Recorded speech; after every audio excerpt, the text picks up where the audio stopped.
darkness, out of the swirling clouds of 20th century time, comes a mysterious figure. Well, what are you being so smart about? I am mysterious.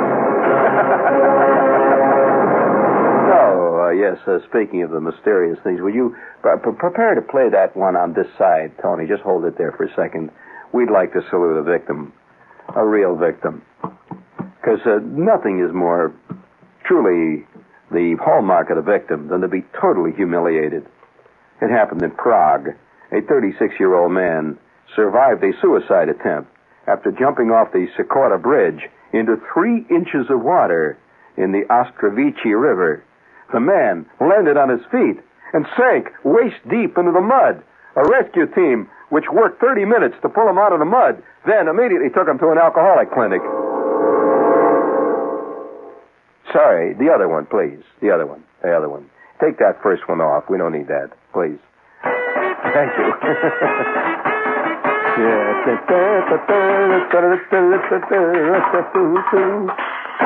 Now I'm playing a little number for you inside Alabama Bound. Come on, man. On the arrangement on this number. Yeah. I heard it before. It's terrible. I play the special arrangement. Yeah. By myself, you know me? Well, you can afford, man. Let's go.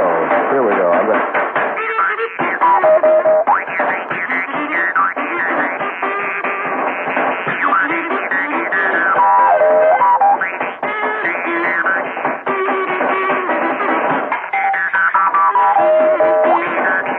Yeah, thank you. Hold it there, Tony. That's enough of that. You reset that, though. Yes, sir.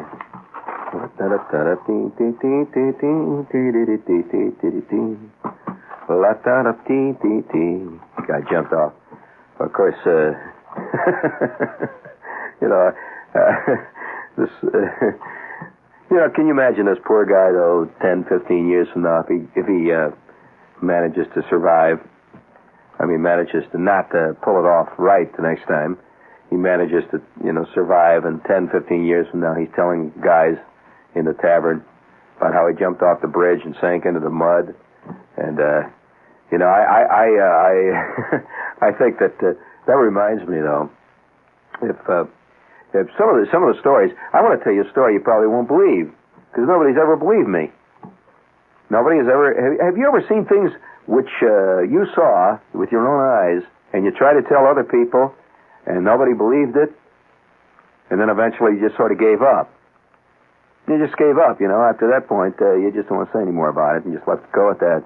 Well, I had a thing happen to me on a date one time when I was I was in high school, as a matter of fact, and it was a, beautiful weekend, and just beautiful. I'd shine the car. My Ford was just magnificent. It was sparkling. And I had this girl in the front seat of the car, and we were driving along the Outer Drive in Chicago. Now, I'm going to tell you the story. You won't believe it, but this is what happened. We're driving along the Outer Drive in Chicago. Now, the Outer Drive is roughly, a lot of cars. It's like Long Island Expressway or something, 12 million cars, all moving very fast, and all in the same direction. There's a big dividing lane type thing there, and over on the other side, the other cars are coming towards you. And I'm whipping along with all the rest. And they were practically bumper to bumper. Well, we're sitting in the car, shooting the breeze, and she's looking fantastic, and my eyeballs are sweating because I keep looking over at her, and boy, was she looking great, see? So we're driving along. I'm being very cool, telling her about how the car's working great now since I ground the valves. That sparkling conversation, the kind of stuff that I can only think of to talk about. Like, hey, do you hear that funny noise back in the differential? Hear that? Hear that? Listen to that. Hear that? Hear that? It's got a bird there on the second gear. You hear it? Yes, sir. I'm going down to Montgomery Ward, so you can get a rebuilt. Well, anyway, I'm talking that kind of stuff, see? And she's looking out of the window. It's Sunday. It's beautiful. Beautiful day. Sometimes when I see the news, when I'm watching the news and I hear discussions of crime and violence, I remember this scene. I will tell you what happened to me. I'm driving the car. Well, a car whips past me. He just passed me. He's going like mad, see? He goes right past. Now, since this was a one-way street, one-way, it was a big boulevard, but it was one way, he went on the wrong side. So he just was whipping past. Another one goes on the other side. Two cars went just split right in the middle there, and one went on one side of me, one on the other. They were going like mad. Well, they just whipped past, and of course that happened a lot of times, so I wasn't paying attention. Then I noticed something. Strange thing. I noticed, I'm just glancing ahead, driving along. I see something sticking out of the car. Like something projecting out of the side of the car on the side opposite the driver. Well, at first I thought maybe he was carrying something in the car and it was sticking out, see? I didn't think anything about it. Well, it did something. It made a very peculiar thing. There's a little flash. I noticed a little flash at the end of this thing. Now, he's about maybe 30 or 40 or 50 feet ahead of me, see? Now, and he's directly ahead of me. There's no car between me and him. You got it? There were cars on either side of us, but there was no car between me and this guy. And I see a little flash go, ting, like that. Well, then, I, again, still didn't think much about it. I thought maybe something was reflecting, but it was a little flash. And I'm looking in the rearview mirror like you do when you're driving along at 55, 60 miles an hour on a thing like the LI Expressway. And I see the same thing in the back of me. There's a car behind me with a projection like that. And there's another flash. I see this thing flashing. Well, it was like a double take. I must have gone about 15 seconds or 20 seconds not digesting it. My head was like a piece of cheesecake for a minute there, and then nothing came out of it. And I see another flash up ahead. Then I noticed that this thing that's sticking out is moving. It's moving. And I see it's an arm. It is a human arm. And in the hand of the human arm was a great big fat Roscoe. A gun. And the flash that I've seen, this guy has fired the gun and he's shooting it at the guy behind me, and I am between the two cars. They are shooting at each other. The guy behind me is shooting at the guy ahead of me, and there I am in between the two. They go like a bang, bang. Well, I look around and all the other cars are in it. People are just driving. It's Sunday, the guy's driving along there with his kids and the picnic basket and all that jazz. Well, with that, I swerve to my right, and the car behind me picks up steam like Billy be damned. See, he just drove like mad, and now they're right next to each other. See, they're about 15 feet behind each other, and I now hear the sound. And it goes boom, boom, and boom, and another hand comes out the other side, and now there's about 3 Roscoes banging away at each other at a range of about, I'd say, 15 to 20 feet, something like that. Well, they swerved off to the left.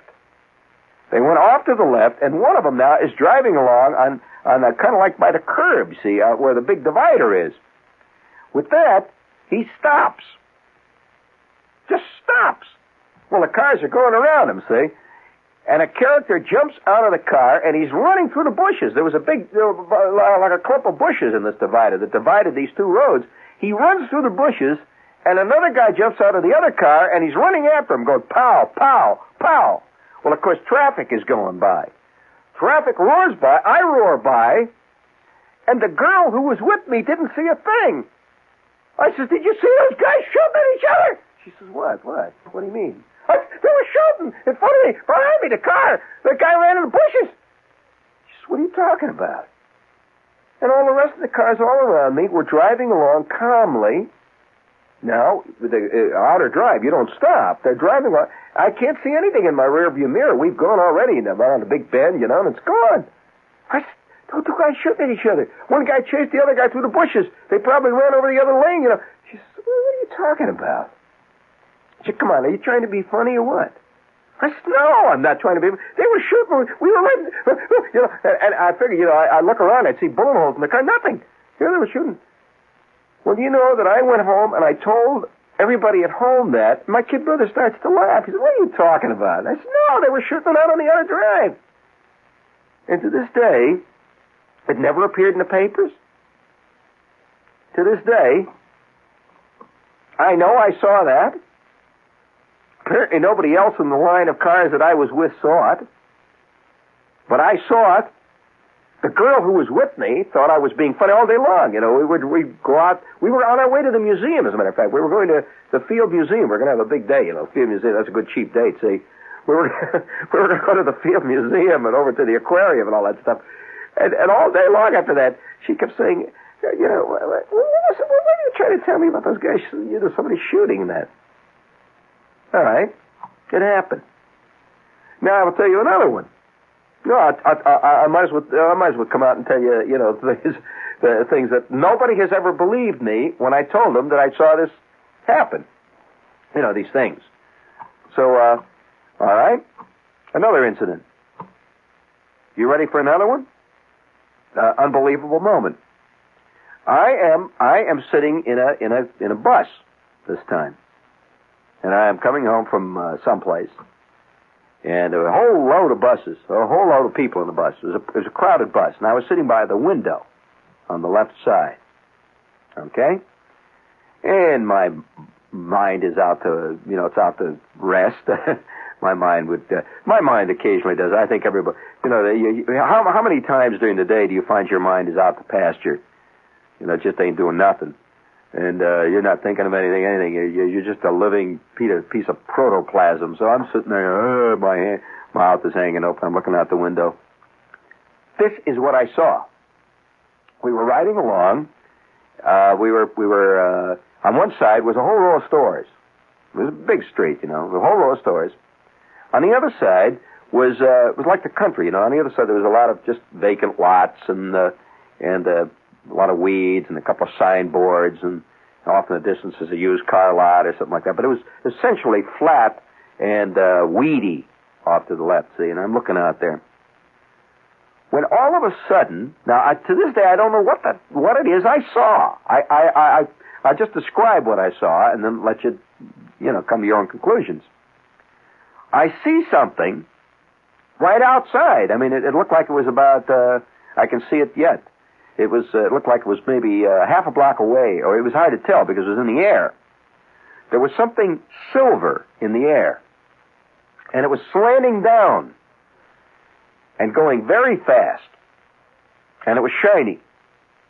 It just slanted down, and it reached a certain point that looked like it was right above the horizon when it exploded.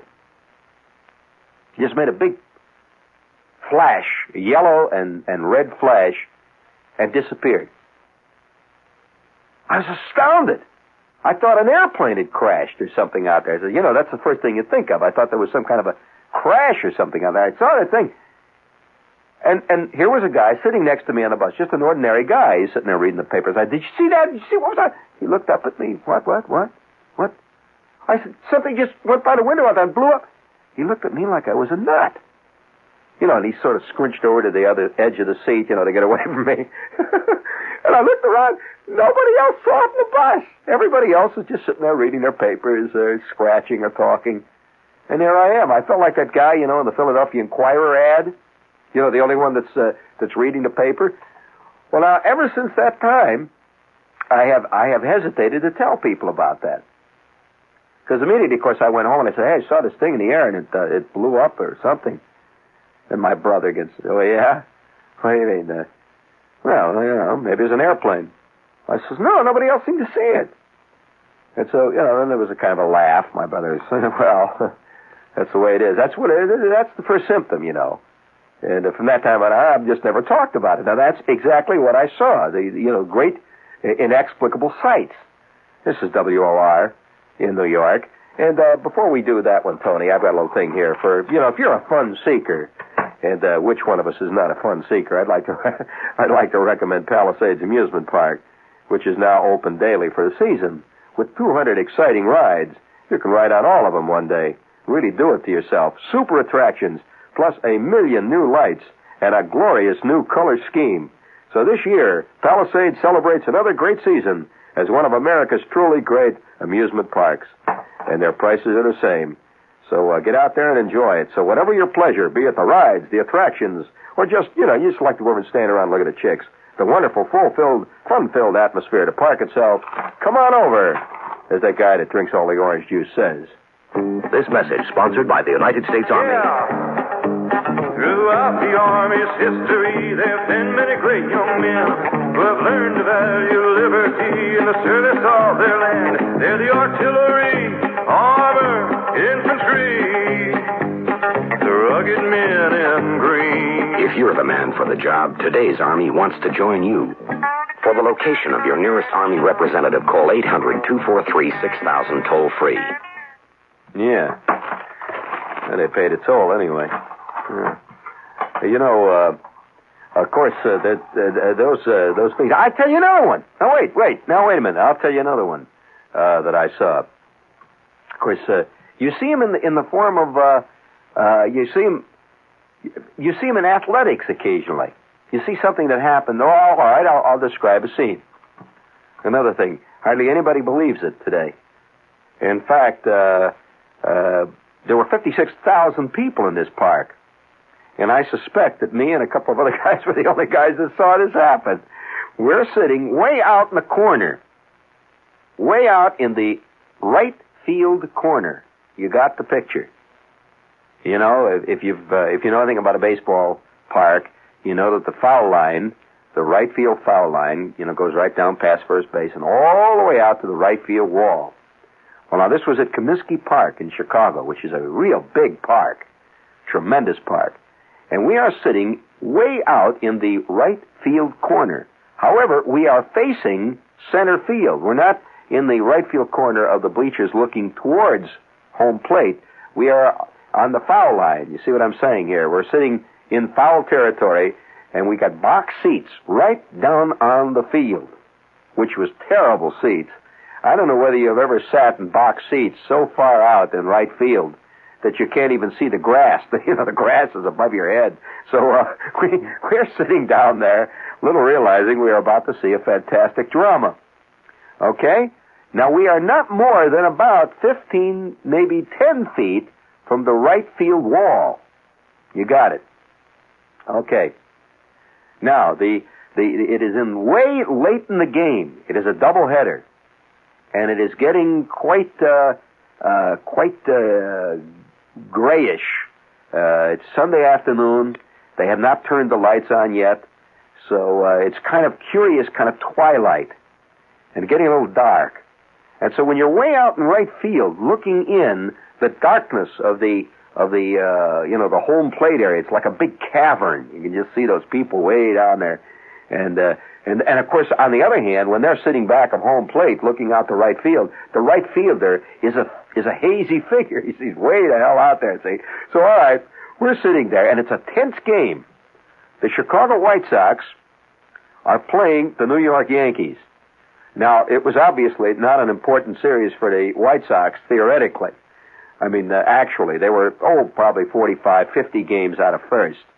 After all, it was July. So they were maybe a half a game out of third place in the American Association by that point. They were sinking down even at the lower leagues. So here they were. But the Yankees were battling it out with the Detroit Tigers, which incidentally were the hated rivals of the Chicago White Sox, although the Tigers never knew it. So nevertheless, the Yankees were battling it out with the Detroit Tigers, and it was way at the end of July. It was a desperate pennant struggle.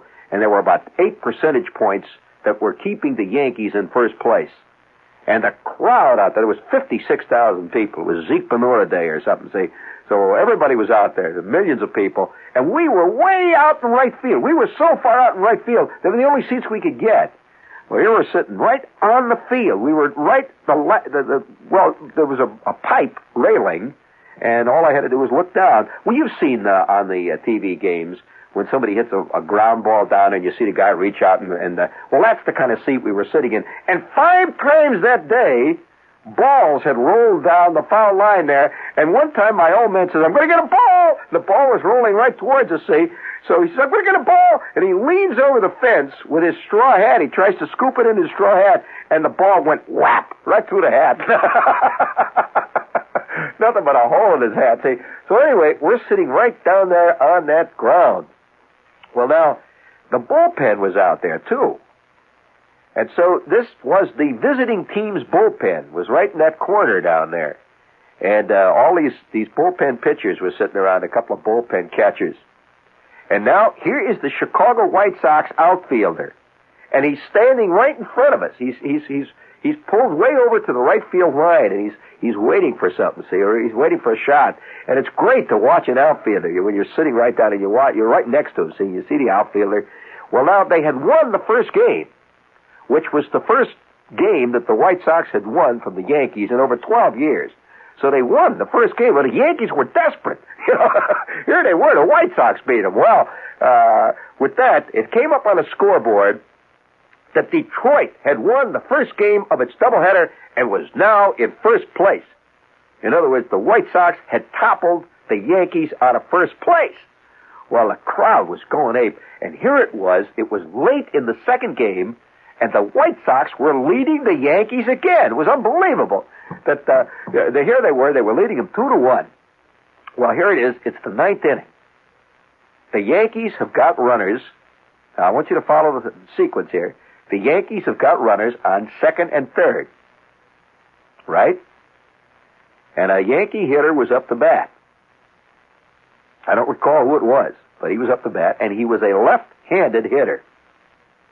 Now, a left-handed hitter generally will hit a ball into the right field slot if he's a pull hitter, and the Yankees had nothing but pull hitters. They had nothing but cannoneers, who get at that ball 700 yards. So here's this left-handed hitter, and you can see him way down there in the darkness. And the White Sox pitcher's winding up the desperate score. It's 2-1, and this crowd is on the edge of their seats. Well, this guy whacked a shot right down the right field line, and you could see it curving. It's curving towards the line. Now, you got it? It's going to drop, see? And it drops in not more than about 1.5 feet fair. That ball dropped right in front of us. We saw it. It landed right there. Just one of these little slicing shots that cleared the first baseman and went right down the line, and the right fielder took off, see? He started to go at it, and he realized he ain't going to get to it, see? So he backs up quick because he wants to play it on the hop. He's not going to let this thing get by him. It lands right on the right field line, about, not more than 1 foot fair, and rolls. Now, listen to this, Jerry. Come on, you're going to miss this. It rolls right down the line. It strung the line. The ball is rolling right past us to the wall. The first Yankee runner, of course, he takes off from third base and he starts to score. Well, with that, the outfielder turns around and chases the ball to the wall. The ball bounces off the wall. He's chasing it. It's rolling, see? And here he is, right directly in front of us. The ball just goes, and it rolls right up to the wall. It goes, bounces off the wall. With that, he reaches down and scoops it, hits it with his glove, and knocks it right into a drain pipe. There was a drain pipe down there. He knocks it in. With that, he turns around and he hollers, "Ball to the drain pipe, and the drain pipe!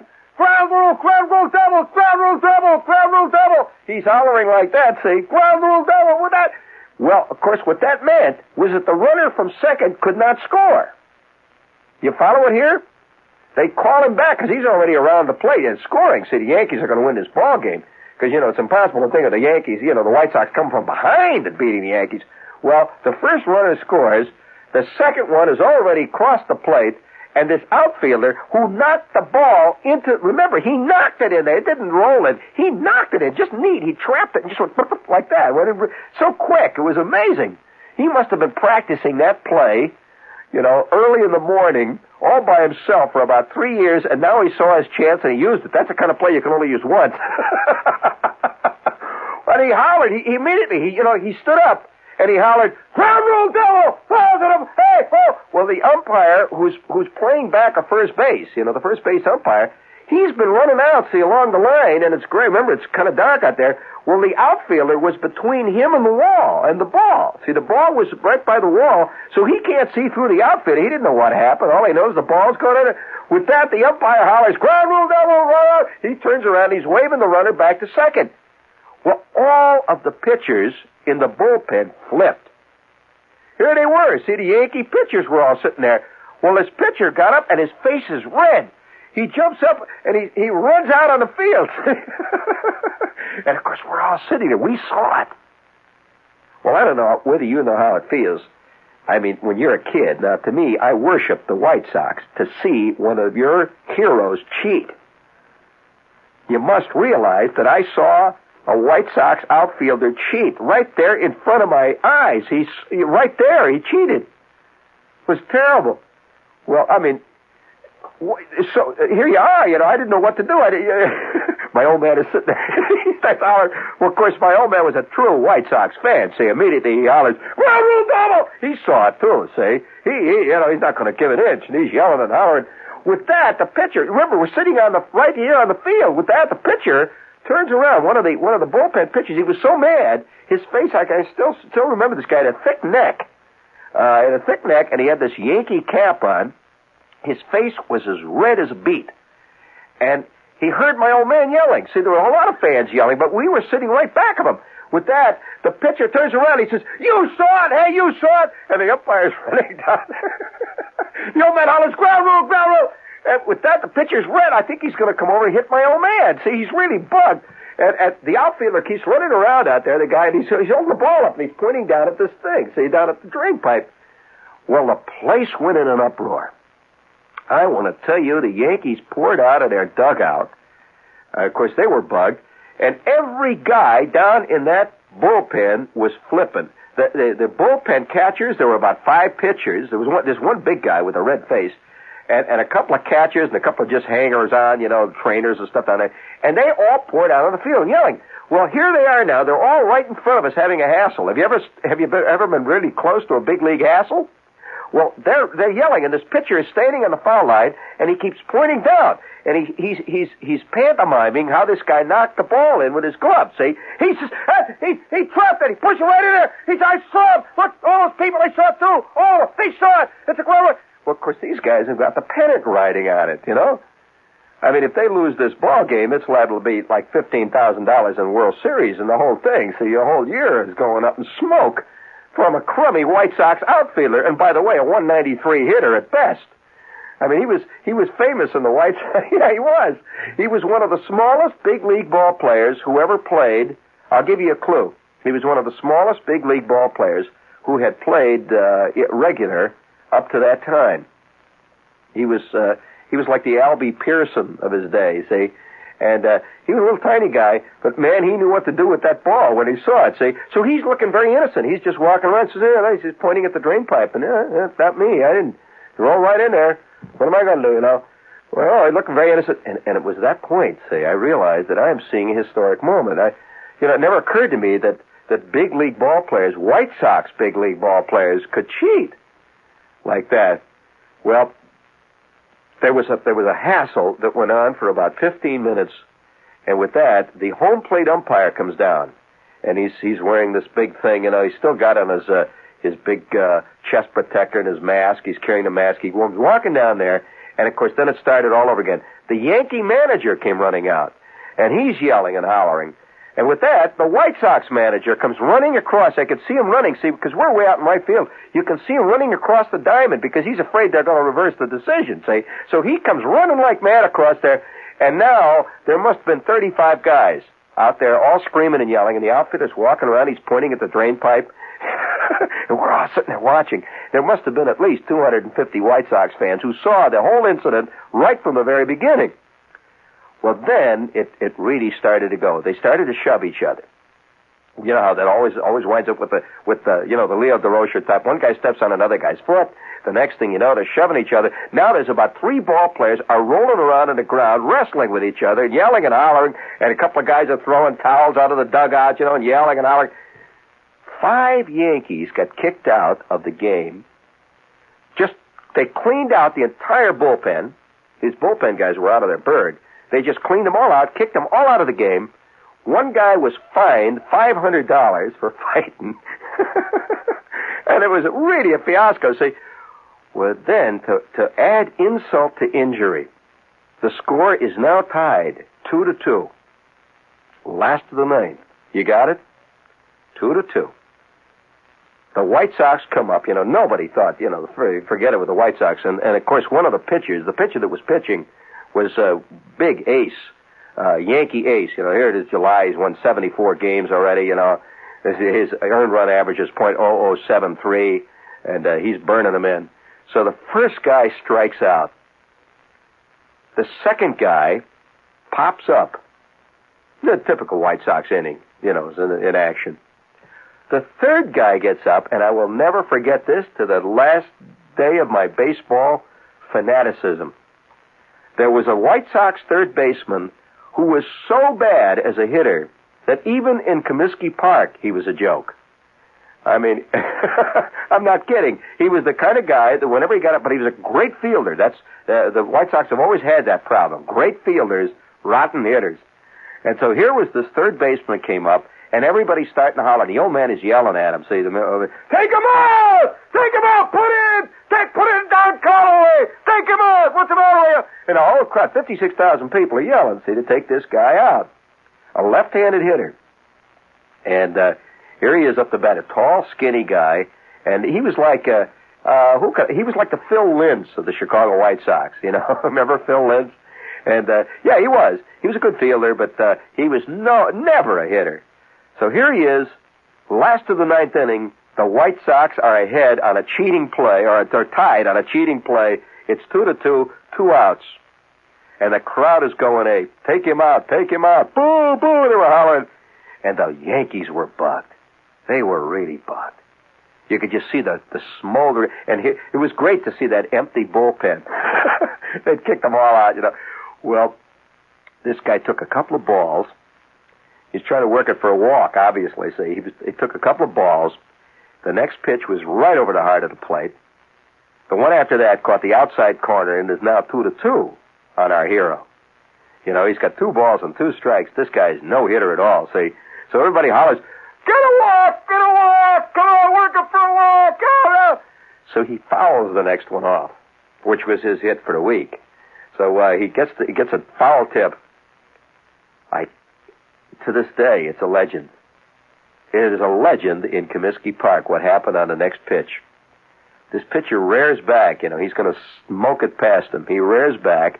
One of the great pitchers of all time, as a matter of fact. He rears back, and I can remember his back arching. And he takes that big, wide, flat, low stride towards the plate, and he lays in the best pitch he got. And the third baseman hit it into the third deck. I'm telling you, that ball was one of the hardest hit balls I have ever seen in my life. He caught it on the fat part of the bat, and it was going up. Now, Comiskey Park had long right field walls. That ball went up into the third deck, a double deck rather, went up into the double deck in right field, or maybe 30 feet fair. We saw it go over the outfield right next to us, 30 feet foul, going up as she went up. That ball was hit 500 feet if it hit a foot. And that ball went up, and I remember it hit way up in the dark vastnesses of the cavern back there. See? Some fantastic home run, and it hit one of the stanchions up there and bounced all the way back almost to second base. A tremendous shot. And the people just flipped. They yelled. This guy, he trots around. You know, he goes around in the gloom. He goes around second base, and he goes around third base, and the crowd is cheering. You know, all the while the crowd is raising hell. And it was just one of those great golden moments in sports. And then it came on, this big scoreboard came on. Detroit was leading Philadelphia 17-2 in the third inning in the second game. Well, that play. Now, the only reason I tell you about this play is for what happened afterwards, Mac. Don't go away. The guy that did this, the outfielder that cheated, became one of the leading umpires in the American League. And as a matter of fact, for years, I remember him. He was a famous umpire, you know, and he was always kicking guys out of games. And he was very, very. He was famous for his tough decisions and absolute no favoritism. And it was a very funny thing. He retired here last year, or a year or two ago. Yeah, it's a couple of years ago. He retired as an umpire. Well, I was in a radio station here. It's some time back. See, I was in a radio station, and he was a guest. And there I was in this scene where the umpire, whom I had seen, you know, as a White Sox outfielder, as a little kid, and here he was in there talking to the interviewer about umpiring and how you have to be absolutely, you've got to be completely impartial, And the one thing you have to do is be honest about your decisions and call them, because you have to be honest, see? So I walked into the studio after he finished. He looked like an umpire, see, real solid-looking guy, and still a little short, but solid. So I walked in, and I said, "Excuse me," and he said, "Yes?" I said, I don't know quite how to say this, but I sometimes now, even today, I said, it's been 500 years, and I don't believe what I saw. Tell me it ain't so. He says, what, may I help you? Do you have any questions about umpiring? I said, well, no, not actually. Umpires are mysterious figures to me. I've never been an umpire, and I've been a fan of umpires sometimes, but I don't quite know how to say this, sir.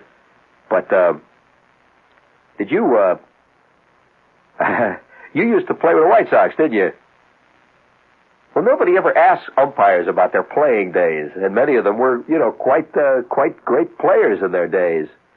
Bill Kunkel, for example, remember when he pitched with the Yankees? A lot of players, umpires become players, or rather the other way around. A lot of players become umpires if they've really got a good eye.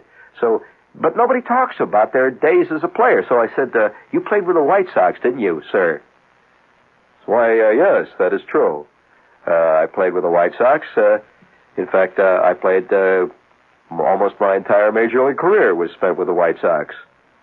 Why do you ask? So, well, sir, you were an outfielder. Is that correct? Well, yes. Yes, indeed, I was an outfielder. By George, yes. I wasn't much of a hitter, but I was considered a defensive outfielder. Quite defensive, yes. Said, listen, I don't want to say anything in front of this interviewer here, but can I ask you a question in the control room, sir? Why, yes, of course. Anything troubling you particularly, I'd be glad to try to help you out, son. So we go into the control room, and I said, in front of the engineer, who was obvious. No engineers like sports. So I could say anything I wanted in front of this guy. So I said, hey, excuse me, sir, but I'd like to ask you a question about a certain doubleheader that the White Sox one time played when I was a kid against the New York Yankees. And he suddenly came alive. He looked me in the eye, and he stopped being official. He says, yes, I do recall a doubleheader. We played many doubleheaders with the Yankees. Which doubleheader are you talking about? I said, well, sir, it was a doubleheader that was being played in July, and the Yankees were nip and tuck with the Detroit Tigers for the league lead, and the White Sox took the first game. I think Vern Kennedy was pitching in the first game. He said, yes, of course, I remember that doubleheader, of course. By George. I said, you recall the third baseman drilled one up in the upper deck in right field to win the second ball game, and the White Sox swept the doubleheader with the Yankees. It was the first doubleheader that the White Sox had taken in over 7 years against anybody, including their own farm team. Used to beat them in the spring training. Do you remember that? Oh, yes, of course. I'll tell you, I'll never forget that game. Matter of fact, says, where were you sitting during that ball game? You were out there or with your father, eh? I said, yes, we were sitting in the right field corner. In fact, we were sitting right there next to you. And what I wanted to ask about was not the home run that the third baseman hit, but I'd like to ask you about that play. Do you recall a play? Well, let's see. Yes, I caught one near the scoreboard in the second inning of the first game. Yes, I remember that play. It was a running catch. Yes, I recall. The ball sliced a little. Yes, I remember. No, I said, no, that's not the play that I was talking about.